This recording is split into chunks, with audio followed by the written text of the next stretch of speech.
I modded this Game Boy Advance a while ago, giving it a fresh shell and a backlit AGS 101 screen upgrade. However, now, thanks to a few extra mods from Robot Retro, it's got a few more tricks up its sleeve.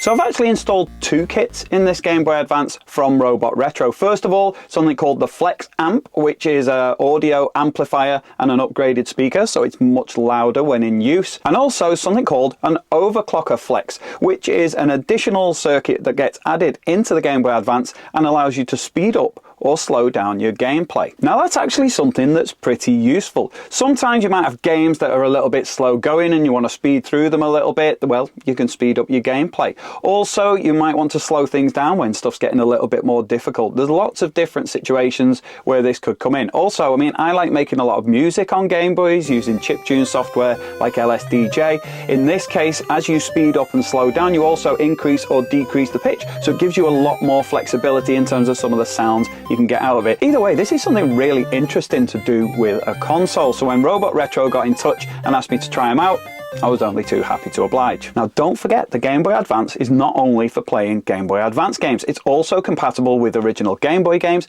and Game Boy Color, and the Overclocker Flex works with all three of these. So any games that you're playing, you can speed up or slow down on any of those three formats. Now I've had a few different kits from Robot Retro in the past, and the emphasis is always on a kind of straightforward install, and this was no different. I was really happy with how it went, but in this video what I'll be doing is going through the whole process and talking you through how I did it in case you fancy trying it out for yourself. Alright, so I had a regular Game Boy Advance that I'd previously upgraded with an AGS 101 backlit screen and third-party shell, buttons and screen lens all in red. I received this new kit to install with a clock mod from Robot Retro. It's a Flex PCB that's pre-populated with all the components needed. And also, while I was at it, I decided to install this Flex Amp PCB and an uprated speaker. Okay, so first of all, opening up the console, you remove the battery cover, take the batteries out, and then you've got 4 tri-point screws to remove on the back of the console, as well as a crosshead screw inside the battery compartment.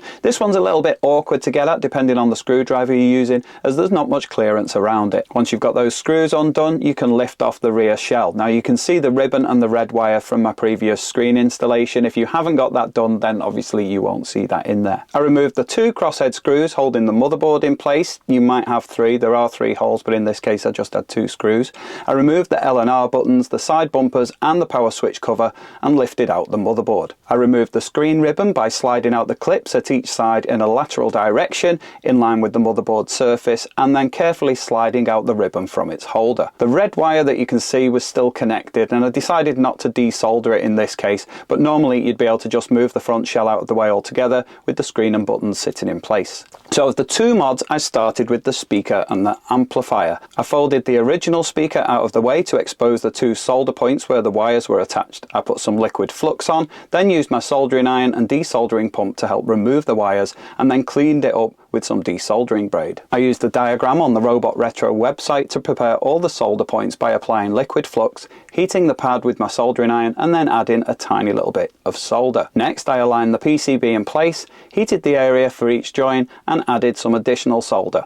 It was fairly straightforward to do, but sometimes the PCB lifted away from the board a little bit, so I reheated each point while holding down the PCB with the tip of a screwdriver and then let it cool before moving it away. I also reheated some areas to let the solder flow a bit more, using flux where necessary. A wire was supplied with the new speaker, which I cut in half and then stripped each end. It was actually quite soft on the insulation, so it was easy to do with a thumbnail instead of having to use wire strippers. I prepared the contacts on the speaker and the ends of each wire with some liquid flux, then added a little bit of extra solder to the speaker.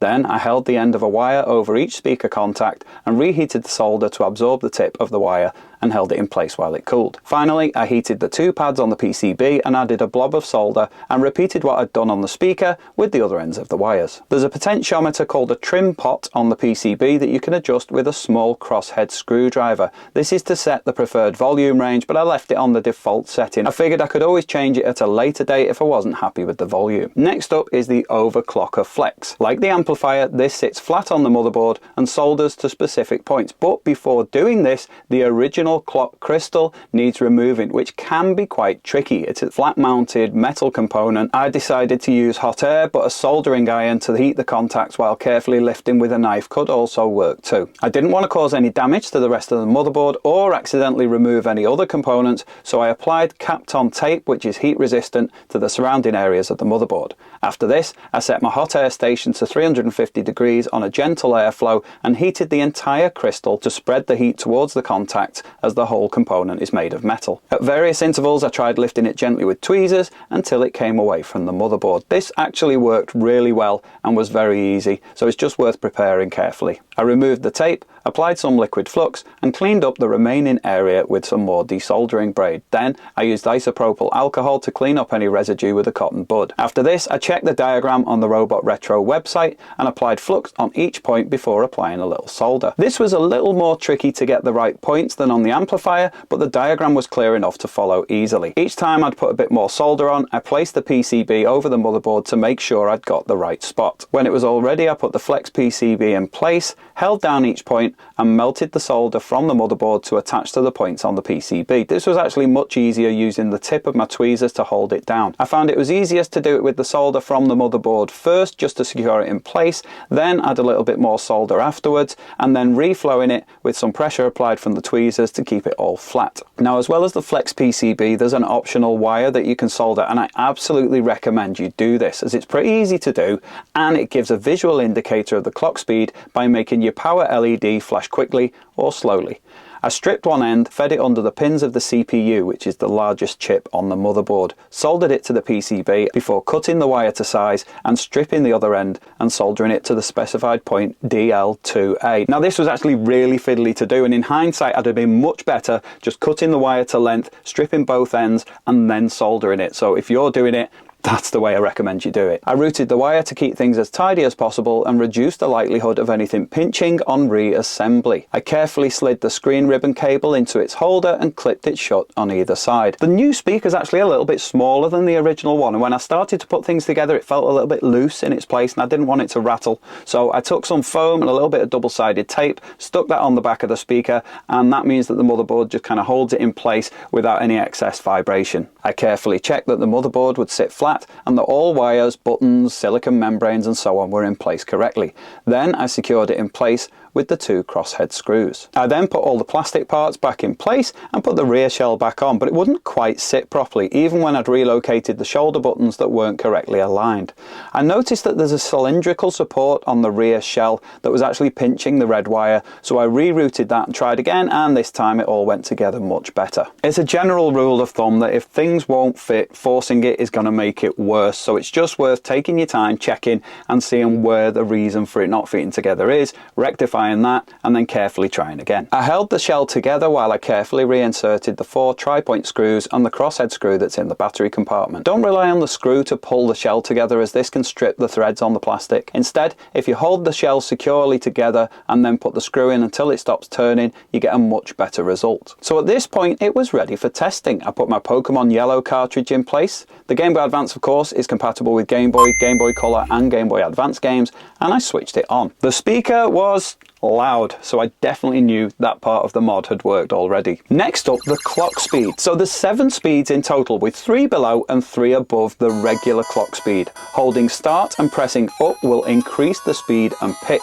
Holding start and pressing right will decrease the speed. When it's overclocked, the power LED blinks more quickly, and when it's underclocked, it blinks more slowly. I originally feared that a mod like this might get a little bit confusing in terms of trying to get it back to its original speed, but it's actually quite easy because it just sits as a stable LED when you're on the right one. Surprisingly enough, both mods work perfectly first try. I think this is definitely down to the kits rather than my skill. I asked Robot Retro why use the start button instead of the lesser used select button. However, some screen upgrade kits use the select button to help vary the brightness, and also if you're using LSDJ to make music, this has a lot of use of the select button as the shift key, so the logic to use the start button was sound. Overall, both of these are fantastic mods, but that Overclocker Flex PCB is really something interesting and it works absolutely perfectly. It's a really stealthy mod. You'd never know it's there until it's activated, and it didn't really involve too much changing of the original motherboard inside. Certainly no drilling or cutting or anything like that involved.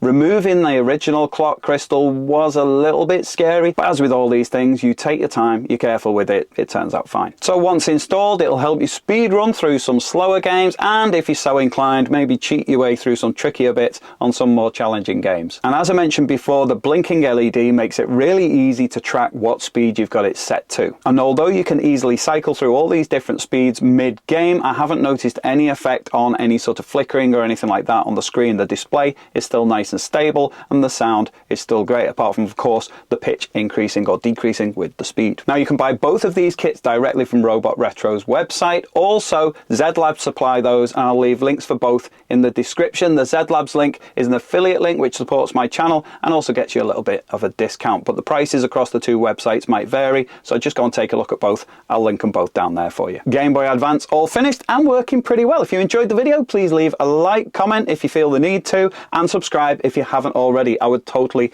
appreciate that. So if you fancy owning a nice modernized custom Game Boy Advance console, but you don't like the idea of removing components and soldering bits in, then maybe this thing here is for you. Although it looks like it's not actually a Game Boy Advance. This is Anbernic's RG34XX. It's a cool little retro handheld emulator console. Very much got those Game Boy Advance vibes. And if you want to know a little bit more about it, I've made a video that I'm going to link up here. Otherwise, I will see you in the next video. Take care. Bye.